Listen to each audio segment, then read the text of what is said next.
नमस्कार दोस्तों, आपका स्वागत है। आज अपन बात करेंगे जो सिंधु घाटी सभ्यता है उसके बारे में अपन पढ़ेंगे। आज जो सिंधु घाटी सभ्यता है, ठीक है, इसको अपन हड़प्पा सभ्यता भी कहते हैं। सिंधु घाटी सभ्यता, हड़प्पा सभ्यता के बारे में पढ़ेंगे, ठीक है। इसको सिंधु घाटी सभ्यता क्यों कहते हैं? क्योंकि इसकी खोज सिंधु नदी के किनारे इसकी खोज हुई थी। जहां भी कोई सभ्यता का विकास हो गया, कोई भी रहने जाएंगे तो उनको पीने के लिए आवश्यक पानी चाहिए, तो किसी नदी के किनारे रहेंगे। तो सिंधु घाटी नदी के किनारे सिंधु घाटी सभ्यता का उद्भव हुआ था, ठीक है। इसलिए इनको सिंधु घाटी सभ्यता कहा जाता है। और इसको हड़प्पा सभ्यता इसलिए कहा जाता है, हड़प्पा सभ्यता इसलिए कहा जाता है क्योंकि इसमें जो प्रथम जो स्थान खोजा गया था वो हड़प्पा खोजा गया था, ठीक है। तो आज इसके बारे में जो इम्पोर्टेंट जो टॉपिक थे, जो परीक्षा की दृष्टि से महत्वपूर्ण लगते हैं, वो आज मैंने एक चार्ट के रूप में यहाँ पर लिख लिए हैं। और आगे जो नेक्स्ट वीडियो में अपन इसके जो कौन सी वस्तु कहाँ पर मिली, कौन से स्थान पर मिली, उसके बारे में डिस्कस करेंगे। लेकिन जो हड़प्पा सभ्यता से जो महत्वपूर्ण चैप्टर है वो मैंने इसमें डिटेल वाइज लिख लिए हैं। अब देखते हैं, पढ़ते हैं, आइए वीडियो शुरू करते हैं। हड़प्पा सभ्यता का समय 2350 ईसा पूर्व से 1750 ईसा पूर्व तक माना जाता है।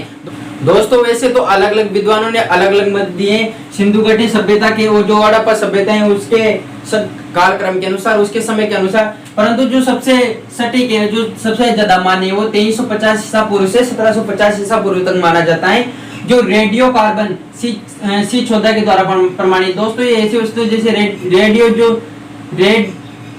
रेडियो कार्बन C14, इससे कोई सी वस्तु कितनी ज्यादा पुरानी है इसके बारे में इससे पता लगाया जाता है। तो इसके माध्यम से यह समय निकल कर सामने आया है 2350 ईसा पूर्व से 1700 ईसा पूर्व, ठीक है। यह समय निर्धारित किया गया था हड़प्पा सभ्यता का। 1921 में दयाराम साहनी ने हड़प्पा स्थल की खुदाई की थी, खुदाई की कार्रवाई की थी, खुदाई शुरू की थी। दोस्तों 1921 मतलब जब गुलाम था देश, अंग्रेजों के अधीन था देश, तब 1921 में दयाराम साहनी, इंपोर्टेंट है, दयाराम साहनी ने हड़प्पा स्थान की खुदाई की कार्रवाई शुरू की थी। दोस्तों जो दयाराम साहनी है,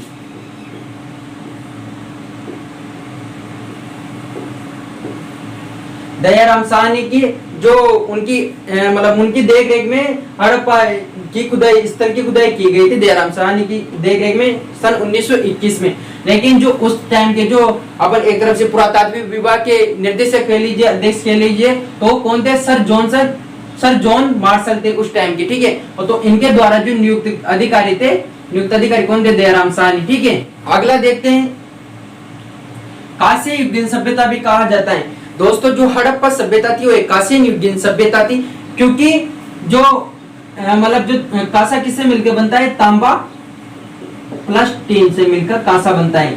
इसमें कांसे का अधिक उपयोग हुआ है, इसलिए हड़प्पा सभ्यता को कांस्य युगीन सभ्यता भी कहा जाता है। हड़प्पा सभ्यता अपनी नगरीय योजना प्रणाली के लिए जानी जाती है। जो हड़प्पा सभ्यता है वो अपनी नगरीय योजना की प्रणाली के अनुसार जानी जाती है। मतलब दोस्तों क्या है, गांव की तरह वहाँ विकास नहीं था, एक शहरी व्यवस्था थी, शहरी सभ्यता थी जो सिंधु घाटी सभ्यता थी, जो हड़प्पा सभ्यता थी, ठीक है। दोस्तों देखिए इतने सालों पहले 2350 ईसा पूर्व से 1700 ईसा पूर्व तक, उससे इतने साल पुरानी एक नगरीय व्यवस्था थी सिंधु घाटी सभ्यता और हड़प्पा सभ्यता में, ठीक है। मेसोपोटामिया सभ्यता के समकालीन थी। दोस्तों जो हड़प्पा सभ्यता थी जो किसके समकालीन थी? विश्व के कौन सी सभ्यता के समकालीन थी? मेसोपोटामिया सभ्यता के समकालीन थी। और एक है जो मिस्र की सभ्यता है उसके भी समकालीन थी, और एक और आती है मिस्र की, ठीक है, मिस्र की सभ्यता, मेसोपोटामिया की सभ्यता, चीन की सभ्यता। ये सभ्यताओं के जो विश्व की सभ्यता थी उनके समकालीन थी सिंधु घाटी सभ्यता, फिर हड़प्पा सभ्यता कह लीजिए।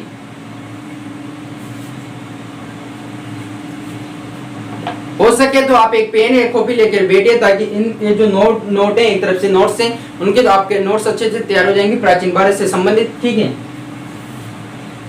हड़प्पा स्थलों पर किसी मंदिर के प्रमाण नहीं मिले हैं।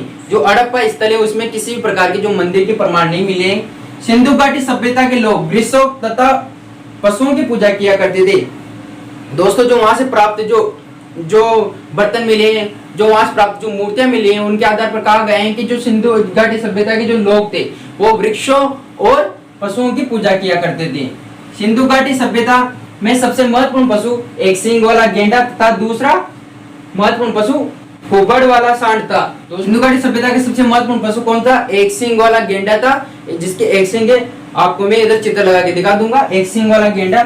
और दूसरा कुबड़ वाला सांड था। कुबड़ वाला सांड देते हैं, आपने सांड देखा होगा जिसके पीठ पर एक कुबड़ टाइप निकला होता है, कुबड़ वाला सांड महत्वपूर्ण जो पशु थे। ठीक है, स्वास्तिक चिन्ह वाली मोहरे पाई गई हैं।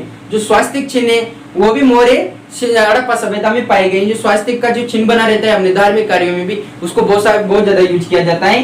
तो जो स्वास्तिक का जो चिन्ह है उसके संबंध में जो हड़प्पा जो मोहरे पाई गई है वो भी हड़प्पा सभ्यता में पाई गई है।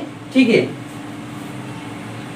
हड़प्पा सभ्यता में सड़कें एक दूसरे को समकोण पर काटती थी। दोस्तों इतनी बेहतरीन तरीके से जो नगर नियोजन किया गया था, तो वो सड़कें एक दूसरे को समकोण पर काटती थी। दोस्तों यहाँ 90 डिग्री का कोण, 90 डिग्री, मतलब ऐसा लगता था कि जैसे जो सिंधु घाटी सभ्यता हड़प्पा सभ्यता है ना, उसको बनाने से पहले एक नक्शा तैयार किया गया होगा और बेहतरीन तरीके से। ऐसे नहीं है अभी की तरह ऐसी सड़कें ऐसे जा रही है, ऐसे जा रही है, ऐसे जा रही है, ऐसे नहीं है, मतलब एक दूसरे को समकोण पर काटती थी। एकदम बेहतरीन नगर नियोजन की व्यवस्था थी हड़प्पा सभ्यता में।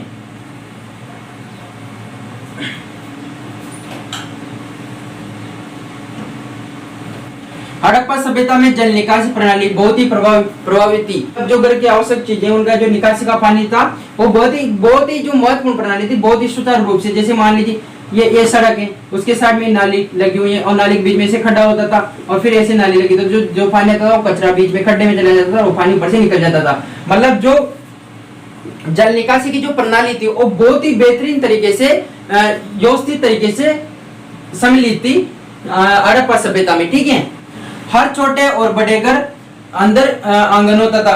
हर एक छोटे बड़े घरों में अंदर घर में आंगन होता था एक। सिंधु घाटी सभ्यता के मनुष्यों ने सर्वप्रथम कपास की खेती प्रारंभ की थी। दोस्तों जो सिंधु घाटी सभ्यता के जो लोग थे उन्होंने सर्वप्रथम किसकी खेती प्रारंभ की थी? कपास की खेती प्रारंभ की थी। और इससे पहले वाले वीडियो में अपने जाना मनुष्य ने सर्वप्रथम किसकी खेती प्रारंभ की थी? गेहूं और जौ की। ठीक है, पहली फसल थी गेहूं और दूसरी जौ थी। गेहूं और जौ हड़प्पा सभ्यता की सबसे महत्वपूर्ण फसलें थी, लेकिन जो प्रारंभ में पूछी जाए तो कपास ही।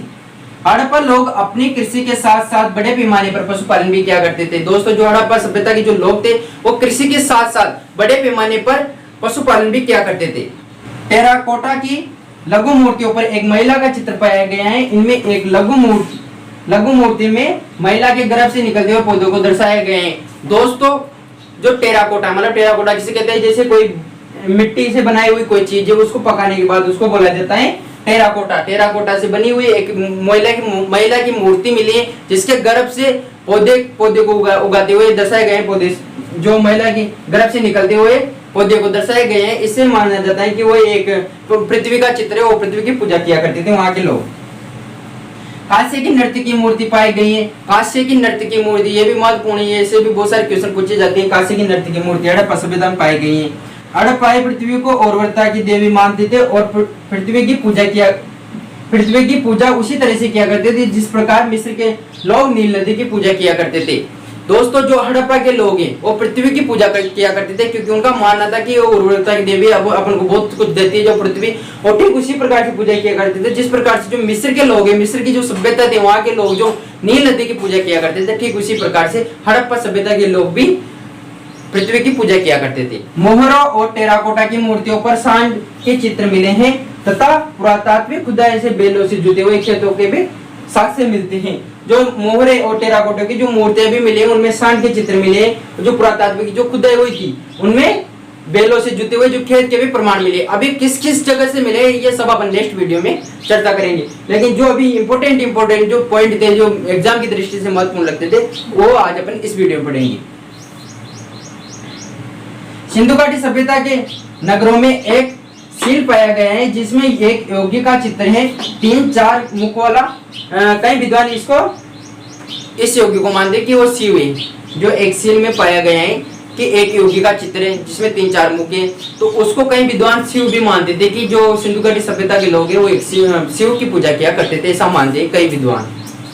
हड़प्पाई नाव बनाने की विधि, मनका बनाने की विधि, मोहरे बनाने की विधि भांति से परिचित थे। दोस्तों जो हड़प्पाई लोग थे वो नाव बनाने की विधि को अच्छी तरीके से जानते थे, मनका बनाने की विधि को अच्छी तरीके से जानते थे, कपड़े बनाने की विधि को अच्छे तरीके से जानते थे, अच्छी उनकी कला में अच्छे निपुण थे वो।